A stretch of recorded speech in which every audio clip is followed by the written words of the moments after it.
A plague on our city. That's the worst I've been called. A nobody. That's the best. I used to wonder what made people feel that way about me. Well, I didn't wonder. In fact, they didn't even have to tell me what they thought about me. No, it was in their eyes. It was in their eyes as I was coming close to them, and I could see the judgment dripping. It was in the way when I walked down the streets, the mothers would hold their children closely and their husbands even closer. For a while, I would wonder if they knew. If they thought that perhaps this life that I lived wasn't a choice. If maybe somehow it would make a difference. Would it matter if they knew that at 2 years old my father had died just after my brother was born? Would it have mattered that at 5 years old my mother could no longer pay the bills being a widow? And a merchant decided that my service would be payment enough. From the time I was 5 for 11 years, I served my master, used and abused in any way he desired. At 16, he told me he would do me a favor. He let me go. My debt had been paid. As though it was a gift. It was no gift. I was too old to marry. Not that any man would want me anyways. And so I did what I had to do to survive. I knew it was a sin, but I felt I had no choice. That's what drew me to him. I had heard him called a friend of sinners, and I thought, well, perhaps, maybe he could look at me differently. So without much hope in my heart, I went. I went to the level place to hear him preach, to hear him speak. My head covered and lowered, I sat on a rock and I listened. It didn't take long, though. My long hair sticking out from underneath the shawl gave me and my profession away quickly. And I could begin to hear the words around me and the judgmental glances piercing my skin. I thought to myself, God, I can't even go to hear a teacher speak. I wanted again to get rid of this life that I felt stuck in and felt like I had no way out, and the tears began falling from my eyes. I looked down at the ground, motioning to get up, and that's when I saw 2 feet. And I looked up just in time as Jesus said the words, "Forgive, and you will be forgiven." And then he walked away. I didn't know how. I didn't know how a man like that, who barely knew our city, possibly knew me, knew who I was, but I knew he did. I knew Jesus knew everything I had ever done. And I knew that that wasn't just a happenstance, that he stood there in front of me and that he said to me, I was forgiven. I knew it was just for me. And the pain of all of the years that I've experienced began to well up within me, and I ran. Oh, I ran so far and so hard and so fast. And the tears began flowing from my eyes to the point of which I couldn't see anymore. And I fell to my knees. I fell to my knees as the years of pain dripped from my eyes. Oh, I'd been free as a slave for a long time, but I had never truly been free. And yet in those moments, that's exactly what I felt. Freedom. And love that I had all but forgotten, all I didn't know I could have and be worth any longer. And the tears began to move from pain to gratitude. Who was this man who had set me free? Who had loved me? I knew I had to see him. I knew I had to tell him what he had done. And so I walked back to the level place.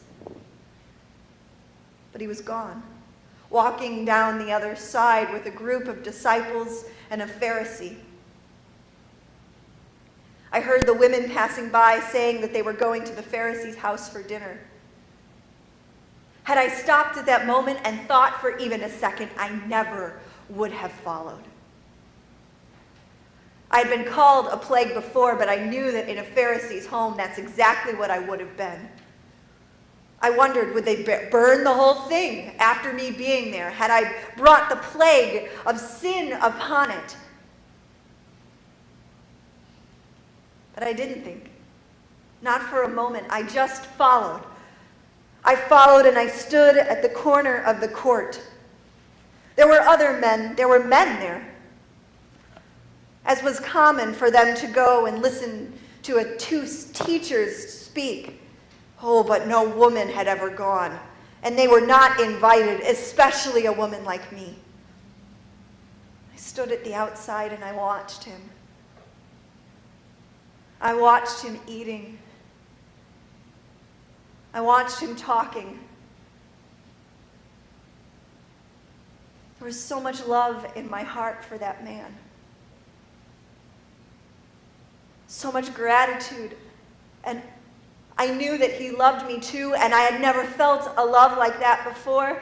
And I didn't understand, but I wanted to, and I wanted to go near him. And before I knew what was happening, the fire within my belly began to pull me towards him. And I walked, and as I walked, I could hear the other men around me speaking as they noticed who I was, what I was. And their eyes pierced me. And the men inside began talking the same. But within minutes, I couldn't hear their voices anymore. There was no one in the room but me and him. And I stood at his feet as he reclined there at the table. And in his eyes, there was no judgment, only love. And those eyes, that glance,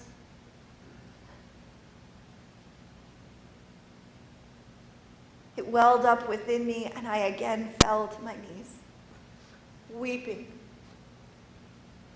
without the words to tell him what he had done, how free I had become, how much I had felt love and forgiveness, and I wanted to say it all, but the words could not come, that the tears flowed from my face and began to fall upon his feet, and as I looked down, I saw that they were filthy. As a slave, I had washed feet many a time for men far more vile than this, who had been given this courtesy, and yet this man who had changed my life was not given the same. The tears of joy that I shed, the tears of repentance and forgiveness and love flowed down over his feet, and I began to use the tears and my hair, a symbol of my shame for so long, that now was merely just a part of me, and I began to rub the dirt off of his feet. His feet, the only part of him I felt worthy of being near. Unable to look up, I thought perhaps a kiss. Kisses perhaps would show the gratitude and the love that I felt. But still it wasn't enough. And so I took the perfume from around my neck, the only thing of value I had, worth more than me myself, and I poured it upon his feet. And it was then that he spoke. Shocked, I was quiet, and I stopped. He spoke of debts and debtors, and I didn't understand. What I did understand was at the end, he took my chin, and he lifted my face towards his. And he spoke of what I had done. Oh, people had spoken of what I've done for years, but it was never with love and acceptance. It was never to make me feel worthy, and yet that's exactly what he did.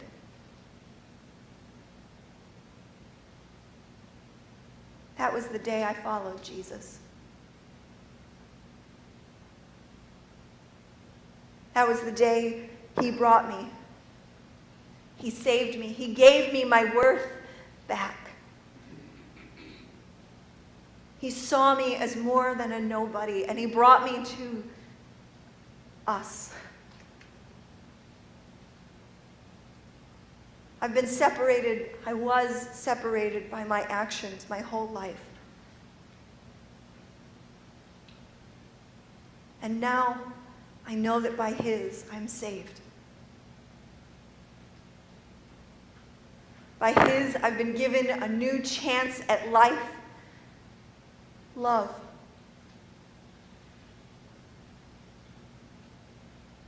So I come today to a community of sinners, just like me. And I say to you, Jesus forgave a woman like me. Jesus forgave a woman who was nothing. Jesus forgave a woman. And I know that he forgave you too. And Jesus loved a woman like me. Unworthy. And I know that he loves you too. Do you accept that love?